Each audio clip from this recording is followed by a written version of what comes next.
सवात का बड़ा वाक़या डस्का के बदनसीब ख़ानदान के साथ जो बड़ा सानहा पेश आया, यानी शाहिदीन के मुताबिक कुछ आखिरी लम्हात जो वहाँ पे रिकॉर्ड हुए वो दिल दहला देने वाले थे। जानते हैं उन लोगों के दरमियान जो वहाँ फंसे हुए थे आखिरी बातें क्या हुई होंगी। वाक़े के हवाले से कुछ ऐसी दिलखराश हकीकतें जो आपकी आंखें खोल देंगी, वीडियो मनासिर जो आपके दिल को दहला देंगे। अल्लाह हर एक को अपने हिफ्ज़ व अमान में रखे। राफेल गिराने की सलाहियत रखने वाले 3-4 फुट पानी में महसूस सयाहों को रेस्क्यू करने की सलाहियत भी रखते थे, पहुँच ना पाए। कौम ने आवाज़ बुलंद की और आज कौम सरापाए एहतजाज सिर्फ इस एक मामले की वजह से है। तो मामला कुछ इस तरह से है बेबस कि इस ख़ानदान का ताल्लुक डस्का से था। ये सवात में सैर तफरीह के लिए गए हुए थे, यानी शाहिदीन के मुताबिक जो लोग वहाँ पे ये सारा मंजर देख रहे थे वो ये कहते हैं कि इस जगह जहाँ ये लोग फंसे हुए थे हादसे की वो जगह बिल्कुल खुश्क थी, एरिया भी खुश्क था और पानी का नामो निशान भी नहीं था। पहाड़ों पर 2 दिन से मुसलसल बारिश हो रही थी जिसकी वजह से नदी नालों में तुग़यानी आ गई और देखते ही देखते पानी के बहाव में अचानक से इजाफा हुआ। अचानक पानी को आते देखकर ये लोग खुशी के मारे दीवाना वार उस साइड पे भागते हैं और बहुत आगे निकल जाते हैं ताकि वीडियोस और तस्वीर बना सकें। कुछ लोग पानी के करीब भाग कर गए और वहाँ सेल्फियाँ बनाते हुए फ़ोटोग्राफी करना शुरू कर गए, जबकि इनके कुछ रिश्तेदार बैठे रहे और मना करते रहे कि ज़्यादा दूर मत जाना, ज़्यादा अंदर मत जाना। लेकिन ये ग्रोह पानी के साथ सेल्फियाँ लेते रहे, बल्कि बैठे रह जाने वाले बाकी अफराद को भी बुलाते रहे कि आ जाएं और पानी को देखें। लेकिन वो लोग वहाँ पे नहीं गए और उनको आवाज़ें देकर बुलाते रहे कि वापस आ जाएं। इनको चीख चीख के कहा कि पीछे से पानी का बहाव तेज़ हो गया है, फौरी निकलें। लेकिन इस बदनसीब ख़ानदान के चंद अफराद की सेल्फियों का जुनून था जो ख़त्म ना हुआ। हम उनको दोषी तो ठहरा नहीं सकते, लेकिन सोसाइटी में आज सेल्फीज़ का जुनून इस हद तक ले गया है हर एक को कि कोई जगह माफ़ नहीं करते ये लोग, और हर जगह अपने आप को मुश्किल में डाल के भी ये लोग इस हद तक पहुँचते हैं। अल्लाह उस ख़ानदान को जन्नतुल फिरदौस में आला मुकाम अता फरमाए। लेकिन इस वाक़े के हवाले से मज़ीद तफसील ये है कि इन तस्वीर में आप देख ही सकते हैं कि वो ख़ानदान किस तरह अपनी पोजीशन बदल रहा, लेकिन पानी का बहाव और लेवल बढ़ता जा रहा था। लोग दरिया किनारे वीडियो बना रहे थे लेकिन मदद के लिए कोई नहीं गया। ना होटल वाले ना मकामी इंतज़ामिया के लोग आगे बढ़े। फिर दर्दनाक सानहा सबकी आंखों के सामने हो गया।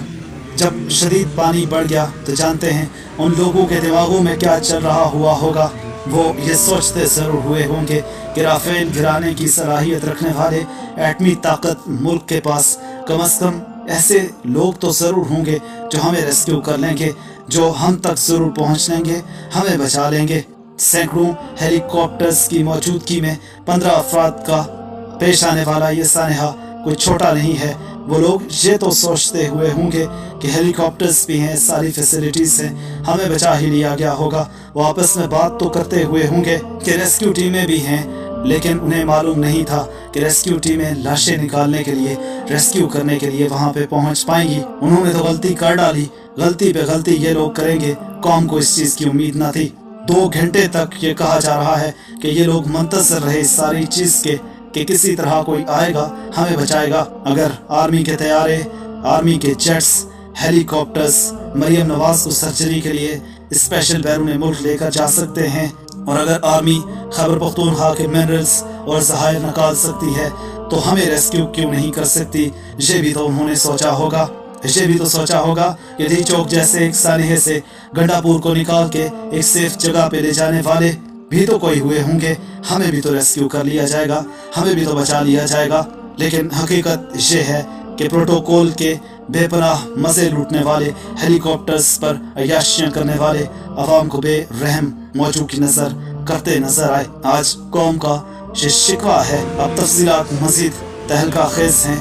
नज़ीर इकराम, ये बताया जा रहा है कि दरिया सवात में तकरीबन 15 सयाह थे, 15 के 15 डूबे, उनमें से सिर्फ एक को बचाया जा सका।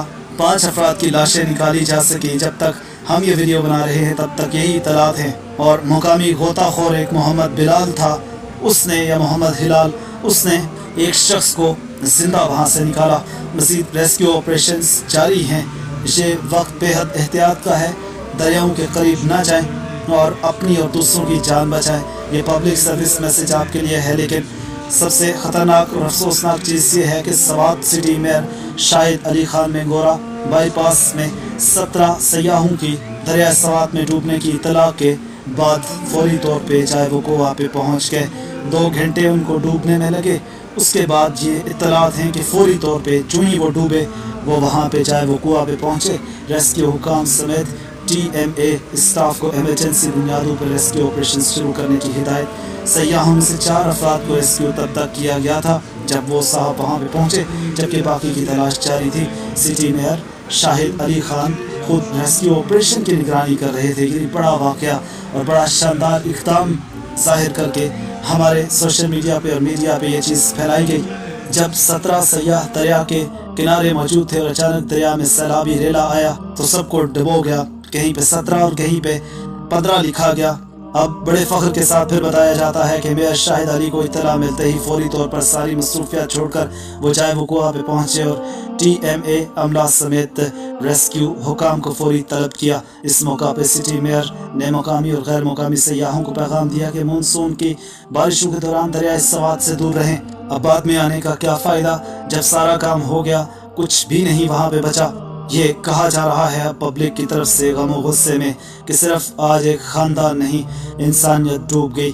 سوات کی لہروں نے صرف لاشیں نہیں بہائی بلکہ ریاستی غفلت، بے حسی اور ہماری اجتماعی بے بسی کو بھی بے نقاب کر دیا۔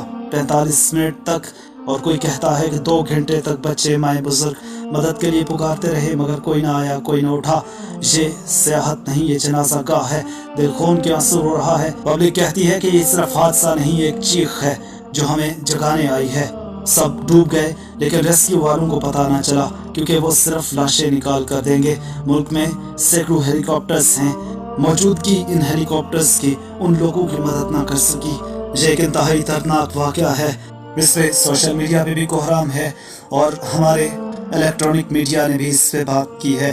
کہنے کی چیز یہ ہے کہ سب سے پہلے تو عوام احتیاطی تدابیر اختیار کریں، ندی نالوں سے اس وقت میں دور رہیں، غیر ضروری سفر سے بھی گریز کیا جائے اور ریاست بھی جہاں ٹول پلازاز پہ یہ لوگ ٹیکسز دے کے مخصوص مقامات کی طرف جاتے ہیں، راستوں میں کئی قسم کے ٹول پلازاز بنا کے لوگوں کو سیاحتی مقامات کے راستے میں جاتے جاتے کئی کاروباری شخصیات اور ادارے لاکھوں روپے کماتے ہیں۔ وہاں پہ ان لوگوں کو ریسکیو کرنا مسئلہ نہیں تھا، لیکن غفلت، بے حسی کی یہ لوگ نظر ہو گئے جس پہ ذمہ داران کا تعین کیا جانا چاہیے، ان کے خلاف ایکشن لیا جانا چاہیے اور سیاحوں کی فیملیز اور لواحقین کی مدد بھی کی جانی چاہیے۔ اس سانحے کے بعد جو لوگ چلے جاتے ہیں وہ تو واپس نہیں آتے، لیکن ان لوگوں کو سہارا دیا جانا چاہیے۔ عالم کی داستان، سیالکوٹ کی فیملی کا دریائے سوات میں المناک حادثہ۔ سیالکوٹ سے تعلق رکھنے والی ایک فیملی کے 15 افراد کا دریائے سوات کی بے رحم موجوں میں ڈوب جانا ایک دل دہلا دینے والا واقعہ ہے۔ یہ حادثہ نہ صرف متاثرہ خاندان بلکہ پوری قوم کے لیے ایک بڑا المیہ ہے۔ ہمیں یہ سمجھنا چاہیے کہ سیر و تفریح کے دوران حفاظتی اقدامات کی اہمیت کیا ہے۔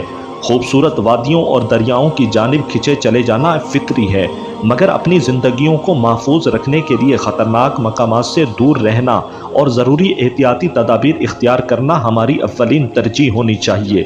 یہ حکومت کی بھی ذمہ داری ہے کہ سیاحی مقامات پر حفاظتی انتظامات کو یقینی بنائے، مناسب انتباہی نشانات نصب کرے اور خطرناک علاقوں کی نشاندہی کرے تاکہ مزید جانوں کا ضیاع نہ ہو۔ اس افسوسناک سانحے سے سبق لینا چاہیے کہ زندگی کا تحفظ سب سے قیمتی چیز ہے۔ اللہ تعالیٰ متاثرہ خاندان کو صبر عطا فرمائے اور مرحومین کی مغفرت فرمائے۔